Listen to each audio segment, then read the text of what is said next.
Hello, everyone. Welcome back to Glassix Spotlight. Today, we're thrilled to have Gregorio Uglioni joining us. Gregorio is a renowned expert in business and digital transformation and service excellence. With a strong focus on human experience, he's recognized as a number four top CX influencer, and he is a host of the globally acclaimed CX Goalkeeper Podcast, ranked in the top 5%. Gregorio has an impressive background, having spearheaded major transformation initiatives involving over 300 people and managing programs worth over 15 million Swiss francs. His strategies have significantly enhanced customer loyalty, operational efficiency, and financial outcomes across multiple sectors. Beyond his professional feats, Gregorio is a fervent advocate for human connections and a servant leader dedicating himself to empowering individuals and delivering value. He's also a keynote speaker, having presented on four continents and a best selling author with three titles to his names. Gregorio, it's wonderful to have you with us today on the Glassix Spotlight Show. Thank you very much. The pleasure is all on my side, and thank you for all these compliments and the great introduction. But let's give us these compliments to all the people out there delivering outstanding service to their customers. I couldn't agree more with that. So, Gregorio, before we delve deeper in today's discussion, is there any exciting project or initiative you're working on these days that you'd like to share with our audience? If you ask like that, then I would like to mention my podcast, but not because it's my podcast, the CX Goalkeeper, but because it's in the meantime a show where I have great discussion with outstanding leader and we can share everything what we learned. From my point of view, we are doing a lot, and then it's extremely important to share insights, strategies, best practices, everything that worked well, share that back that other people can leverage that, but also what didn't work well, and then try to find solution and ensuring that we are not always doing the same mistakes in business. Well, that's so true. And talking about the CX Goalkeeper, um, I have to ask you this. If there is like one episode you like the most, one episode you like our listeners, the one that are listening to this very specific episode right now, need to listen to, which one do you recommend the most? We are on a CX podcast, and therefore it's quite difficult to say this is the best episode that you should listen to, because some people are more interested in technology, artificial intelligence. Other people are more interested in culture, and therefore this question I would like to answer is the next episode, because it's something that didn't happen yet. I am super keen to have the next episode, to record the next episode and have great discussion with outstanding people out there. So, for the lovers of Glassix Spotlight, I urge you to Google the CX Goalkeeper to find more insights and information about how to deliver stellar CX in today's digital landscape. So, for our listeners, today's episode called Gregorio Uglioni Harnessing Human-Centric Strategies for Global Business Transformation. So, Gregorio, I want us to get started. Our first question for today. So, you've emphasized the H2H, the human to human aspect in business and digital transformation. How do you integrate this philosophy into large scale transformation initiatives to ensure they are not only successful, but also sustainably impactful? I really love this question and how you phrased that. It is extremely important to speak about impact. And at the end, and this is the sentence that I often use to start my talks, we are not in a B2B or B2C business. We are in a human to human environment. And therefore, I would like to highlight 3 points that I think are key for this transformation and to have impact. First of all, is change management, starting from the beginning, ensuring good communication, transparency, and ensuring that all the people that are involved or will be involved in this transformation are part of it, understand what's happening and why it is happening. That I'm not saying that everybody needs to agree, because if everybody needs to agree first, then no transformation will take place, because it's better to stay in the same status instead of changing. But it's important to onboard all the people. And this is on the internal side, change management in the project, in the transformation, in the programs that we are delivering. And the second thing that I would like to highlight is the customer-centric design, human-centered design. I learned about this way of implementing projects a few years ago, and I felt in love with that, because without going into the details, because it's not relevant, but what I really love from this way of designing is really the focus on all the relevant stakeholder groups, ensuring that everybody is part of the project. It can be customers, it can be employees, or for example, in the environment that I'm working in a hospital, that we ensure that we speak with physicians, that we speak with nurses, we speak with the patient, but we speak also with the family of these patients, and then ensuring that we focus on the human being, designing outstanding solution for them. And the last thing that I want to mention, in addition to change management and human-centered design, is training and development, ensuring a comprehensive training program focused on everything what is required on this project, ensuring that the team delivering this transformation has enough competencies on the hard skill, but has also enough empathy, soft skill, emotional intelligence to deliver this transformation is really a key. I really like to use this example. When we are going through a transformation, usually it takes several months or years, and then it should be like a soccer team, that they are all together, working together to achieve one target. For a soccer team is to win the game. For us in the transformation is to deliver sustainable impact to our stakeholders, to our customer, to our employees. And there, every team member is helping the other one, supporting him, giving feedback, taking some task, even if they are not responsible for that, but perhaps the other colleague is not able to do that, taking other tasks and ensuring that the game continues to achieve the target. I love that. And before we get to the next question, which I'm going to ask about the CX Goalkeeper podcast, I have to ask you, how did you come up with the name? I mean, what made you call it CX Goalkeeper? If you speak with all these mentors, all these coaches and so on, and they always say follow your passions. And I have two passions. I hope one you are now finding out. It's about human centricity, it's about customer experience, it's about transformation. And the second one is the soccer for our friends in the USA and football for our friends in Europe. And I was a goalkeeper when I was a child. I was playing in a team, and then I said, let's try put them together. And the example that I share with you now about the soccer team, it's for me, it's come from my heart. It's something that I love, and therefore I don't need to think and strategize which example from soccer should I use and so on.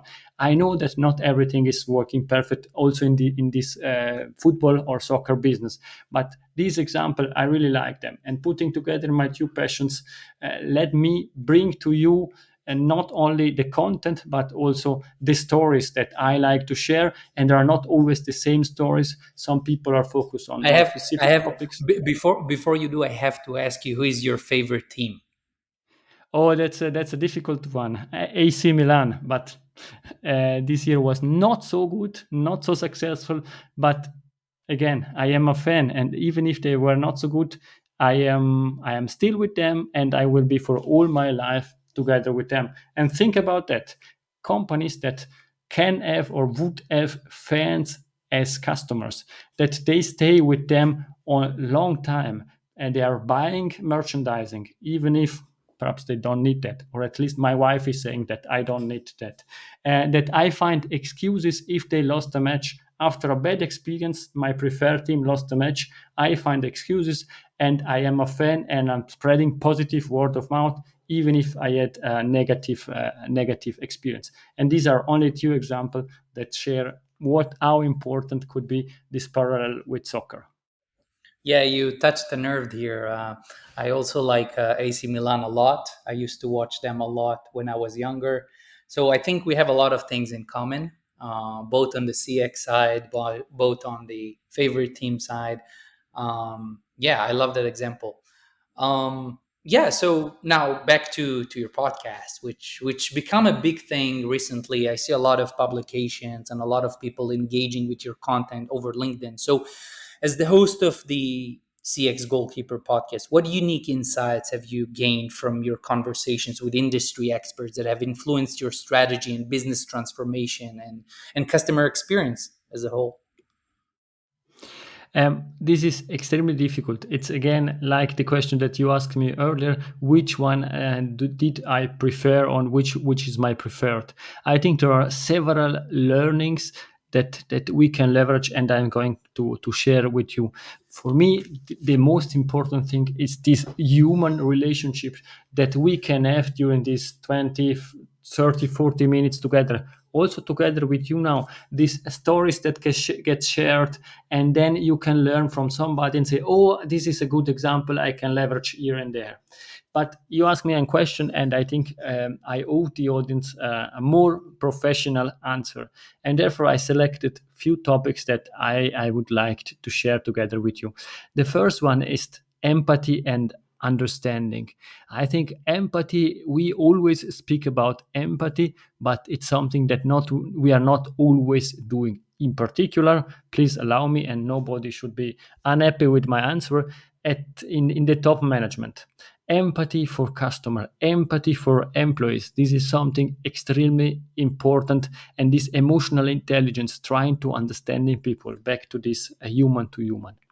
The second topic, I think it's key. It's agility and adaptability. Uh, there is so many topics going on, and it's so important to be agile, but not using the best possible framework. It can be this and that. I don't want to advertise which one I'm using, but for me it's agility in the mindset, agility in our heads when we are thinking about stuff and doing stuff. And I had several great discussion about this topic: how to leverage agility to get faster, to bring better results, and to deliver sustainable impact, sustainable results for the company. The third one that I would like to share, and I think we must quickly mention that nowadays, is data-driven decision making. And here I'm not going to discuss about artificial intelligence, but I use the buzzword artificial intelligence, generative AI, and so on. For me, more important, the learning that I have is also there. You need to start with the foundation. Every CEO, every CIO want you to do the next best generative AI project. But basically, a lot of company, I'm not speaking about the latest startup, but the usual companies that have a bit of history, they have a lot of data. The big question is, how is the quality of this data? If the quality is good, then you can leverage this data to train the models, to find out ways to personalize service, to find out the next best action, to find out this and that. But basically, data quality assurance is a key in every company, because data will be the success factor in future. Please let me add two additional points, that one more related to the human to human factor, and the second one about technology. We spoke about empathy, we spoke about agility and adaptability and data. I think that the fourth one that I want to share is leadership and culture. Effective transformations requires strong visionary leadership, and they need to have a supportive, inclusive company culture in order to embrace change and innovation. And also there, I had a lot of good discussion and a lot of great examples that we can share, that we can use and leverage in our transformations. And the last one is technology. Everybody speaking about technology, and I know that you're a technology provider. I am not speaking about you. I am speaking in general as responsible for the business transformation in an hospital, and I was responsible for the transformation of a department in my former employer. A lot of technology provider um, come to us, send us emails, and say, "I have the solution for all your problems." But they don't know my problems. And the big question is, technology is is an enabler and not the solution for everything. And there it's extremely important. Technology solves only one piece of the problem, not all, because technology should be linked with the processes and should be linked with people to make it a bit shorter and not to discuss too long about this topic. These 5 points, I think, are the most important that I wanted to share with you and your audience. Yes, I think these are stellar points. And I know you touched a bit about the challenges. And I've noticed that with your extensive background, I did some background check on you before I invited you to the show. Thanks for joining us, of course. So I noticed you've been playing a significant part in providing and completing operational transformations at companies like Swisscard and Kantonsspital Winterthur. I hope I pronounced it right.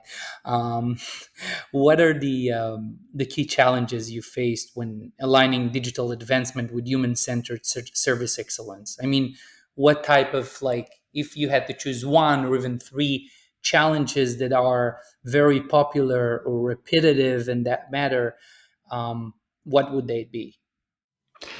Sure. First of all, thank you. You said you did the checks about me. Then I think you didn't ask my wife. Joke aside, um, happy to share these three challenges. One is related to people. I mentioned at the beginning change management. If Mhm. not done well or not started on time, we have the big topic about employee resistance. They are not willing to change, but at the end, also myself and perhaps also you, change is difficult, change is nasty, it requires that we adapt and do things differently. And I think this is one extremely important point that we should face, discuss, and think about at the beginning, and not only this employee resistance, but also the cultural alignment. Everybody is speaking about the different silos that we have in companies. I Until now I didn't find a lot of companies that are managing well all these silos, but ensuring and aligning the organizational culture with the digital transformation goals, it's extremely important to ensure that all employees are committed and are engaged in the change. Then it's much more simple to achieve results. Think back, if you have 11 players on the pitch, they are all focused on achieving the result. It's not enough. It's also the coach, it's all the organization around these 11 players. And then we are speaking about 24 players on the team, because there are people that can be substituted, players that can be substituted, or not only the head coach, but the coach responsible for the defense, the people looking for new players, and so on. I think there it's extremely important to have this cultural alignment. This was the first one. The second one is extremely important to measure success. How is find and develop and implement effective metrics to measure the success of digital initiatives in terms of operational efficiency, but also human-centered outcomes, and link them back to what is most important to the business, and normally are financial KPIs. This is key to get the fuel. It means all the required resources to go through this transformation. And you ask about the three most important, then let's take the last one. It's about information technology. It's more an architectural topic. Is integrating the complex integration in the complex integration complexity, integrating all this new digital system, all this new solution with existing processes, with legacy system.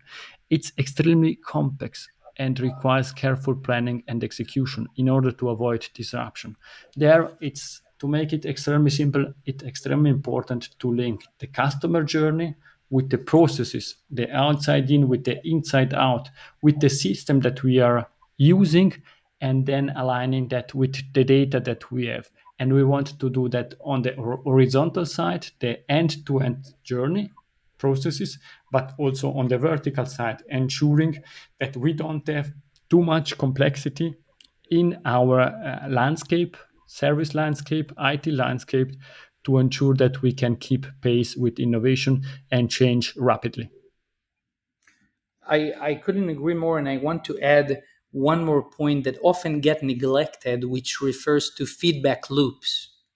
And I'm sure you can talk much better than me about this point about feedback loop, because I think that if you don't use feedback loops within your organizations, you don't get feedback from your employees, from your management, from your customers, from whoever is participating in a digital transformation um, process.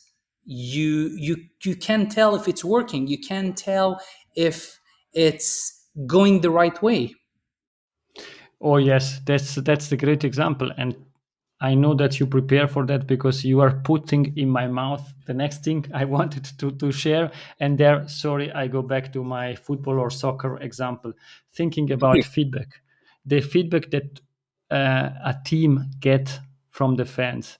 Think about a stadium full of people that are celebrating their team. They're willing that their team will win the game. Yes, yes, let's go, or ooh, ooh, ooh, ooh. This is real time feedback, and teams need and must act on this feedback, because if the fans are not happy, the noise will be bigger and bigger and bigger. And therefore, this is an outstanding example from my point of view, real time feedback, unfiltered positive and negative feedbacks that goes directly to the team, to the players on the ground. And they need to act, because every time feedback is gift. If you get the feedback, you should act on that. This is the example on the customer feedback. And let's quickly jump on the employee feedback that you mentioned. Again, key. And think about, again, the soccer team on the pitch, that the team players are speaking together. Pay attention, somebody's coming from the left. Pay attention, there is somebody on the right. Go back, or go, I will stay, and so on. All this feedback that they are sharing real time, supporting themselves and ensuring to achieve the results, in our language, service excellence, in their language, to score more goals, or to score at least one goal more than the competitor. That's key. And these are two examples of customer feedbacks and employee feedback leveraged, and ensuring that then you act on that. We could speak about feedback from the processes, but I think this is for another podcast. Yeah, no, I think those examples are amazing. And I think that a lot of our listeners will be able to kind of admit and kind of, you really resonate with what you just said. So, Gregorio, you've successfully managed projects involving extensive stakeholder groups and substantial budgets. Can you share like a case study or any project in particular you remember where you turned a challenging transformation into a major success? Particularly focusing on the strategies used or, to increase customer acquisition and loyalty. Yes, there perhaps I don't want to share only one project, or I think it makes more sense to speak about the transformation that we went through in operations at my former employer. And to make that understandable, often operations team, meaning contact center, back office, and all these teams are seen, and I'm sorry, but this is the reality, are seen as a cost center. And then finance and the CEO manage you or manage these teams as a cost center. And there again, sorry for that, but that's the reality. The biggest financial impact is the number of employees. The biggest cost are the salary of the employees. And the first thing then that a company uh, does is, if they need to reduce cost, is to cut employees. And then you go in a negative spiral, because then you need to put out people from your business, but you have to keep the service level agreements. You are not able to keep the service level agreements, and things are getting worse and worse. You have even more recallers, that people are calling you one time, you're not answering, then calls you again and calls you again and calls you again. And what we decided is to change the game and stop speaking about being a cost center and start speaking about being a value center, a customer focused, value generating engine. That was our target. And there we started measuring, and this is the example I would like to share with you, how much value we created for a service request. For example, a customer calling us and then deciding, okay, can I create value for this customer? And to simplify that, but it was not only that, it was cross sell and upsell. And we just started measuring how much value we created. We expanded the call duration, the average handling time for all the audience that works in contact center for a few seconds, and measuring how much value we created. And we were very smart, to be honest, my boss was very smart, and they said, we are not calculating the value of these cross sells and upsell, but we ask marketing and our controlling department to sit together with us and calculating that. It means we had an in the company external confirmation of the value that we created, defined in dollars, euros, or as we are in Switzerland, in Swiss francs. And we were able to quickly demonstrate that, and expanding the call duration of, for example, I use examples, 20 seconds was that cost, but we create much more values, that calculated in Swiss francs. And this helped us extremely to start this transformation and kick off this idea to transform our contact center, our operations from a cost center into a value center. The first time we had to discuss about reducing the number of employees, it was not about how much they cost, but it was how much they cost, the sum of the salaries, but how much value they created during the last year. And this was remarkable amounts of money that we created in our department. And this was I think one of the key transformation factor in our journey. Wow. And I know that putting aside your daily job at the hospital and putting aside your amazing career, you are also a recognized figure in the international speaking circuit and have served as a judge at various customer experience awards. How do these experiences enhance your ability to lead and advise on business transformation efforts? In this case, I try to keep the answer short because uh, for me it's clear. Global perspective. We are extremely focused on our company, on what we are doing on a daily basis, and this gives me the opportunity to see other companies, what they are doing, what's happening outside, what are best practices. The second one is benchmarking excellence. Every time, every year that I join, for example, an award ceremony, or I judge for an award, I see that people, companies are getting better and better and better, and this gives me really a extremely good overview and benchmark what is excellence, or let's start saying what strive to the perfection. And the last thing that I would like to mention is networking and collaboration. Speaking at international events or participating in judging panels help me create networking together with industry experts, thought leaders, practitioners, but also with normal people like you and like me. We have an exchange. What are your issues? What you are discussing? What are the trends? What is important in your company? And get this information. Help me a lot. Totally. And I always I always, fascinating by the question. Maybe you can shed a light on it because you are residing in Switzerland and as a in Europe. And how do you find the CX community within Switzerland or in Europe? Do you see it growing drastically? Do you see it growing slowly? Do you see it not growing at all? Of course, compared to the big community in North America. I would say it's a small community, but it's really a good community. A lot of people, a lot of good people. In the meantime, also a lot of friends. And from my point of view, not only in Switzerland but also internationally, we are growing, we are a bit more mature, we start understanding what it's relevant, because our work, it's really difficult. We are always pushing water uphills, and nowadays we are getting a bit smarter, and this community help us getting smarter and achieving better results that we can share. And every time that you have a small success can be also a small change that was successful. uh, Everybody that is winning or getting this small success, more people want to join and want to support. And I think this is extremely important in this CX community, that we are supporting each other with really a positive mindset.